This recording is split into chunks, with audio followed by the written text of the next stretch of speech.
Today we're going to be talking about the Ozark Trail minnow lure. It looks like a little Rapala lure. It's got a red head, chartreuse body, and if you look really close, at the inside there at the clear section, there's a little piece of iridescent rainbow foil inside of the body.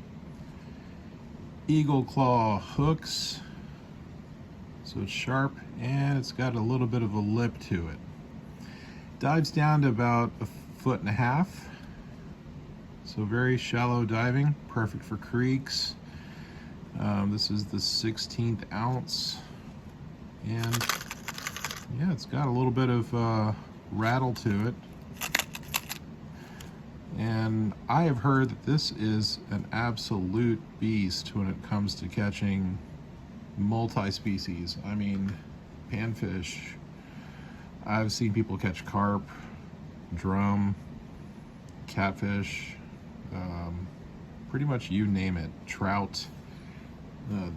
If they're chasing these minnows and these shiners in the water, they are after this lure. But I love that red and chartreuse color along with the iridescent body. Let's talk about the value of this thing. I mean, it's a very well-built lure, but the real value is in the little fishing tips that it has. Kind of gives you a breakdown of how shallow it runs, what the action is like.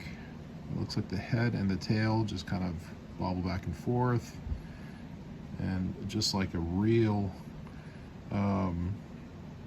jerkbait or a small Rapala minnow running through the water. It's great action.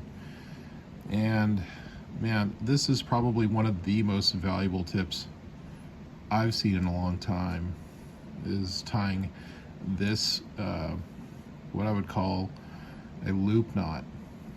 As you can see, once you're finished cinching everything up and you trim the excess piece off and you draw that knot, you've got this little tiny loop right at the head of the lure. And that's what's going to give it this little action that it's explaining right here. Tying this knot loop, this little open loop knot, is going to add to the value of how this lure performs. So, I mean, if you're going to buy these, get you a couple of them. I mean, $1 something, as opposed to an $8 to $12 Rapala lure. These are pretty good value by Ozark Trail. I am not paid to do this video, but I just have had really great experience with these lures, just for the value. Great stuff.